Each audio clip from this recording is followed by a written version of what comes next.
technically I am on the list, I think, of potential deportation nominees, but I'm on the tail end. For certain parts of my commentary, I'm on the first in line. So cute, my little Hasanito. Donald Trump has officially confirmed that he is going to do mass deportation with use of military assets. It is virtually impossible for him to conduct mass deportations with the current existing ICE structure. There's simply not enough people to be able to engage in this. And now he is talking about deploying the American military on U.S. soil.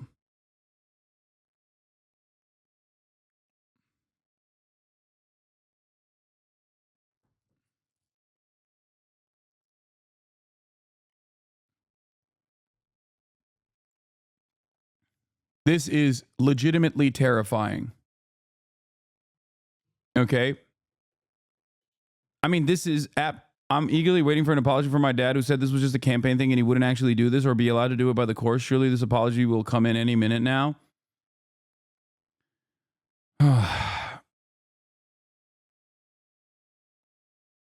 Elect Trump signaling a major move on immigration, responding true to a post on his social media platform, saying he will declare a national emergency and use military assets for a mass deportation program, a program he pledged to implement during his campaign, which focused in part on immigration and the southern border. The Republican platform promises to launch the largest deportation operation in the history of our country. And he's promised to use the military as enforcement in the past. We must use any and all resources needed to stop the invasion, including moving thousands of troops currently stationed overseas. Now, as Mr. Trump nods to his immigration plans and prepares for office, he's also facing a fight in Washington on some of the picks for his new administration. A standing ovation. After taking in a different kind of fight at a UFC match with allies this weekend. The spotlight now on his choice to lead the Pentagon. Former Aiden Ross begging Trump to deport you as we speak. Yeah. I'm technically I am on the list, I think, of potential deportation nominees, but I'm on the tail end. For certain parts of my commentary, I'm on the first in line. But for other parts of my denaturalization process, I'm on the end of the line. So, being openly anti-Israel puts me in the top slot, as Project 2025 has a specific branch dedicated to Project Esther, which dictates that they will go after anyone and everyone that criticizes Israel, hurts Israel's feelings, and hit him with RICO charges. And actively work to deport them from the country. But on the other side, I'm on the tail end of the list. If I wasn't an outspoken critic of the nation state of Israel, I would be on the opposing side, or not opposing, but on the other side of the deportation process, where I'd be in the last part of the denaturalization. The crazy stalkers don't need to know that. Yeah.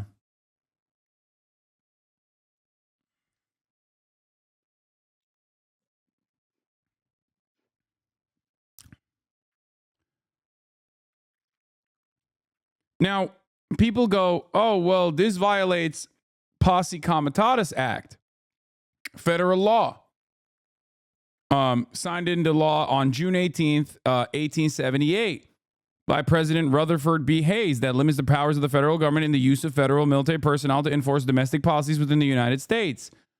The problem is, what are you going to do? Take it up to the fucking Supreme Court? What are the safeguards here? What are the safeguards that we currently have? What are the legal safeguards that we currently have?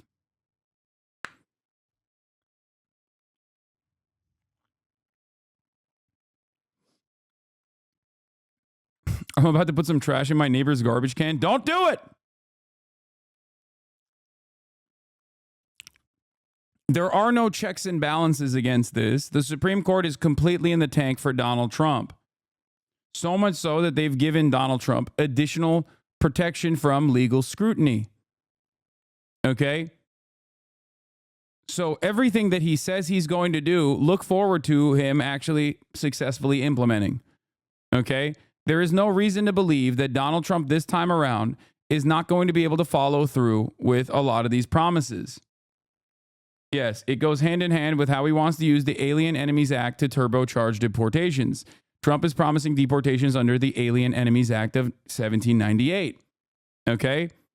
Former President Donald Trump, whose bid for the White House has been dominated by his increasingly hardline anti-immigration rhetoric, is vowing to use an obscure centuries-old law to expedite the removal of undocumented immigrants from the United States.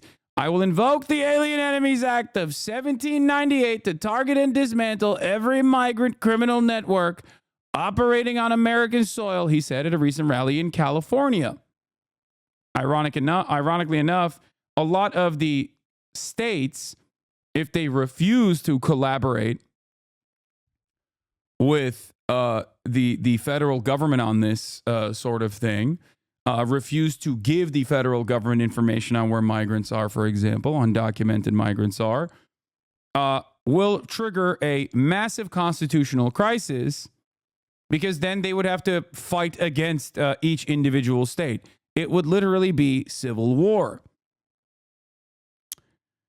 Trump is promising that if reelected, he will use the act to initiate a federal effort called Operation Aurora, named after the Colorado town that he claims has been taken over by Venezuelan gangs, which residents and local officials dispute, to target undocumented migrant gang members for arrest and deportation. He has also suggested that the act could be used to end sanctuary cities, which limit cooperation with federal immigration authorities, telling Fox News' Harris Faulkner that we can do things in terms of moving people out. It's also name-checked in the Republican Party's official 2024 platform, Agenda 47, which says it will invoke the law to remove all known or suspected gang members, drug dealers, or cartel members in the United States, ending the scourge of illegal alien gang violence once and for all. Now, why is this important? Why is this important? Why are they using this kind of language? Before you say, excuse me, I don't want violent drug dealers to operate inside of our national boundaries. They are engaging in a direct violation of the law. The local law enforcement authorities that do collaborate when it comes to, murders and drug dealing and federal offenses already do prosecute these people. And then the federal government does deport them after the criminal trial is over. Saying you're going to do this to suspected drug dealers opens up the boundaries of what the existing law is. Just so you understand, they're using MS-13 or Tren de Aragua, which is the new MS-13, the Venezuelan version, to say they are going to go after every single migrant. They are not going to go after criminals because the government, the local authorities, and the federal government already does go after criminals. Cry me a river, you say? Oh, my God. For a lot of people that have completely checked out, I think, of, hoping that anything good will happen, they are just running on fucking fumes, okay? They're angry. They don't know what the fuck they're angry about. And they are specifically saying, no, it's good. Let's just punish those who are even less fortunate than we are, and then maybe I will feel better. You will not feel better, okay? You will not feel better when this happens. You will actually suffer even more when this happens, especially when, if you are the most selfish person and don't give a fuck about the fact that this would mean that 1 in 15 families that are mixed status households would actually have an immediate family member forcibly ripped and removed from their immediate family members for no crime other than existing on U.S. soil and participating in the American economy. If you don't care about the inhumanity of that situation, you will care when your economy is imploding. Okay? It is ironic that so many people said they are voting for Donald Trump because of food prices, not realizing that undocumented migrants are responsible for damn near the entirety of America's agricultural production. This is precisely the reason why when Donald Trump uses the Bracero program or Operation WB, won't say it. Okay, that's what it was called. When he hailed that as a fantastic thing to do, that he was going to bring back in a big way, right, under the Eisenhower administration, the American government engaged in mass deportations of 1.2 million, I believe, if not even more than that. Mass deportation of 1.2 million people of Mexican background, including but not limited to American citizens of Mexican descent, for the record. Okay. And in that process, Texas and many other places that relied on Mexican labor, farmhands, and the like were actually openly defending through violent means against the federal government their fellow laborers. Things will change very quickly when you start recognizing that this is going to genuinely destroy American agricultural production. Did Hasan just say a slur? What? No, I didn't. I purposely didn't say the name of the operation.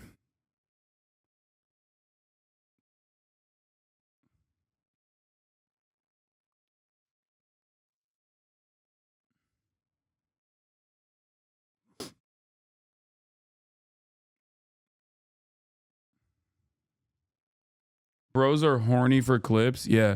So excited. He's like, ooh, maybe I can get him canceled now.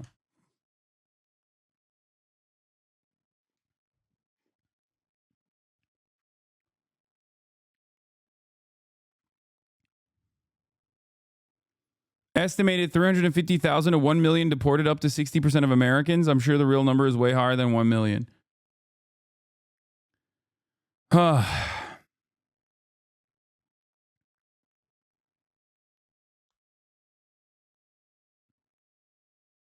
Those agricultural production facilities took the risk of hiring illegal immigrants, knowing that they may get deported for violating the law due to illegally immigrating here. The production may get slashed, but that is the result of cheap corporate greed. Yeah, the problem is there is no way to fill this role. You understand that, right? The real solution is not to forcibly remove millions of people that are participating in the economy in very meaningful ways, in much more meaningful ways than you, I'm loco. Okay, the solution is to document these people and allow them to participate in even more meaningful ways in the American economy, and allow them to actually demand fairer wages, for example. If the price of eggs are going to go up, if the price of avocado is going to go up, regardless, I would rather have it go up in a more ethical way, in a more sustainable way in the interim period, than one that will completely destroy the American economy. Okay? If you voted for Donald Trump personally because you thought he was going to lower the egg prices, for example, you are in for a very hard, very shitty surprise when you realize that the price of eggs are going to shoot up to $20 fucking when there's no one to, work in the poultry facilities.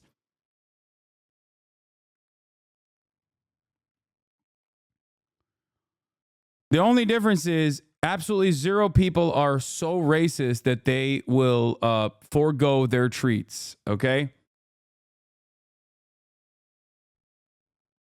That's it.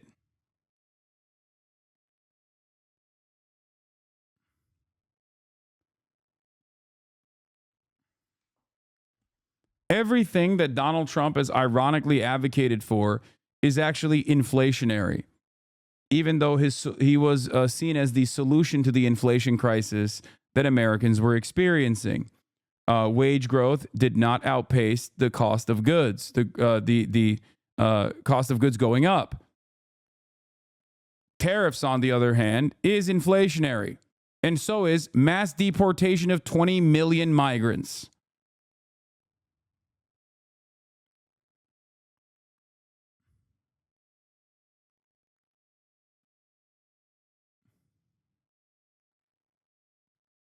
Poultry and produce farms will become the new work camps to extract free labor of undocumenteds? Yes. Source for what?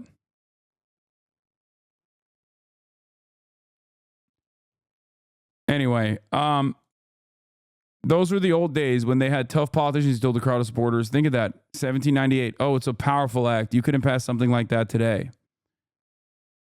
Let's continue. Fox News anchor Pete Hegseth. His attorney confirms to NBC News Hegseth paid a settlement to a woman last year after she previously accused him of sexual assault in 2017. But the attorney says Hegseth maintains his innocence and that the encounter was consensual. Do you think that this matter could sink Pete Hegseth's confirmation? It could. We'll figure out if he can get confirmed or not. And I do think that Pete's a good pick for this position. Mr. Trump has told advisors he plans to stand by Hegseth after a recent conversation with his nominee, according to the New York Times, citing two people briefed on the discussion.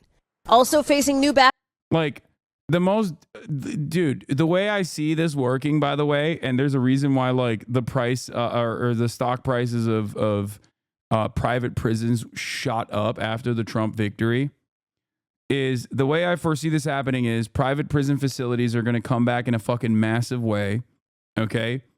They are going to build new private prison facilities, work camps, basically.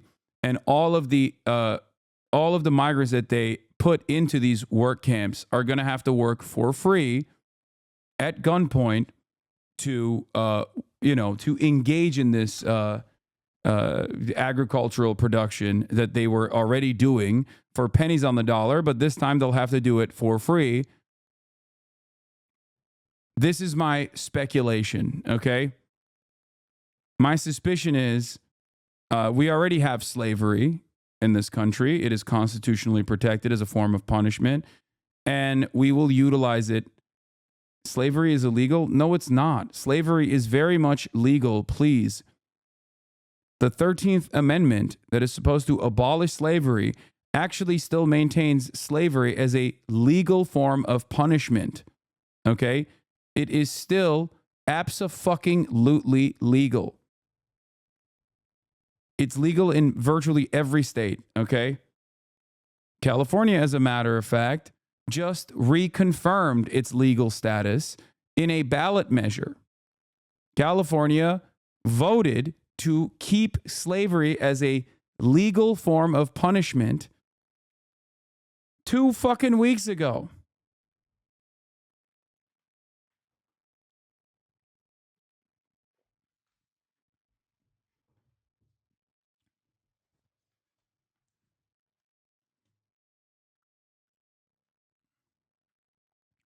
Backlash, the president-elect's choice of now former Florida Congressman Matt Gaetz to lead the Department of Justice, with multiple sources telling NBC News he faces a very different... For the record, before people say, what are you saying about agricultural workforce? Okay. What do you mean about agricultural workforce?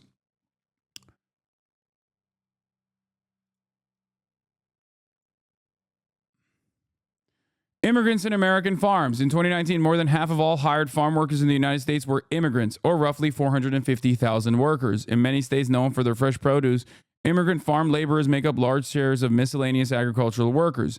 In the state of California, 79.3% of agricultural workers are foreign-born. They're either on a specific migrant worker visa, or they are undocumented workers. Okay. In Washington, it's 77%. In Oregon, it's 73%. In Florida, it's 70.9%. In Arizona, it's 69.8%. In North Carolina, it's 64.3%. Okay. The share of miscellaneous agricultural workers in crop production that are undocumented as of 2019 is 30.9%.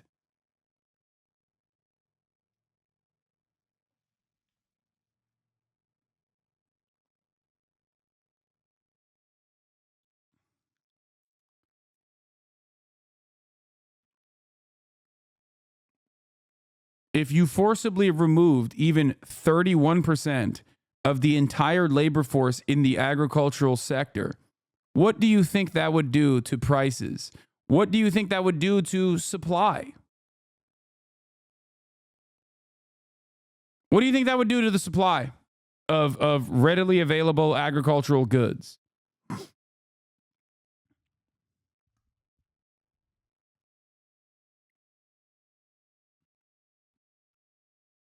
Yes, I know. Cal matters. California rejected the ballot measure to California rejected the ballot measure to I mean this is horrible. Remove slavery exception. 53% of Californians voted to maintain slavery as a form of punishment. Now, for the reason, for people who are saying, why the fuck did that happen? It is because, number one, there was a big ass fucking campaign, okay, against removing it. And number two, it didn't have slavery in the way that they wrote it. They wrote it as, I think they wrote it as like servitude as a form of punishment. That was the reason why a lot of people were confused.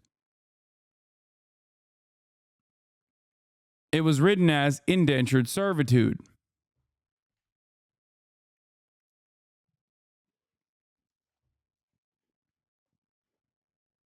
Or involuntary servitude, not indentured servitude, sorry.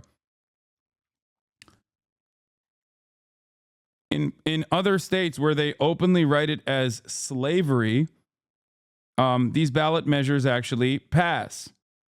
They abolish slavery, but when you write it as involuntary servitude, people don't fully understand what that means, especially when there are active. Yeah, Tennessee wrote it specifically as slavery, and it was banned by 80% of the vote. Tennessee voters officially banned all forms of slavery in the state. Tennessee has officially banned all forms of slavery. Voters on Tuesday approved a ballot measure, this was back in 2022, that removes language of allowing slavery and involuntary servitude as forms of punishment for those convicted of crimes. The measure got 80% of the vote.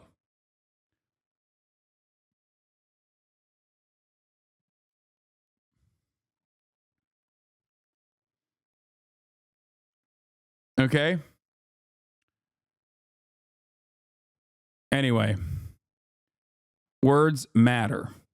Okay. The way people apply language in this situation and weaponize it matter. Difficult path to confirmation. Gates resigned his seat last week, ending a House Ethics Committee investigation into whether he engaged in sexual misconduct and illicit drug use. Allegations. If you keep scrolling, it shows the number of Americans that kept doing agricultural jobs, 0.01%. What do you mean? He denies. While some in both parties want the committee to release its report, House Speaker Mike Johnson disagrees, saying Gates is now a private citizen. I think that would be a Pandora's box. Hallie, let's go back to this news that just broke overnight. President-elect Trump confirming that he wants to declare a national emergency, and then that would enable him to use the military. How might that work? How much would it cost? Let me take the second part of your question first, Savannah. How much would it cost? The answer is a lot of money, but we can't get super specific because it's not clear how much. There's one estimate that suggests it could be something like $90 billion a year. That's from an immigration rights group, which also questions the impact to the economy more broadly, saying that the annual GDP could take a hit because of the removal of workers, especially in the construction and hospitality industries. But President-elect Trump and his allies have argued this issue is so important. It was so central to his campaign that it goes beyond cost. Mr. Trump, remember, told NBC News right after the election that there's no price tag on this because there's no choice other than to do it. He would need Congress to approve the money he needs. But remember, both the House and the Senate will be in Republican control next year. As for the practicalities, how does this actually work? Again, real question marks there. Mr. Trump was pressed repeatedly during his campaign for answers on the specifics, but that's still not clear. We are, of course, out to the Trump transition for any more details on the plan. Savannah? All right. Hallie Jackson leading us off from Washington. Thank you. Hey, thanks for watching.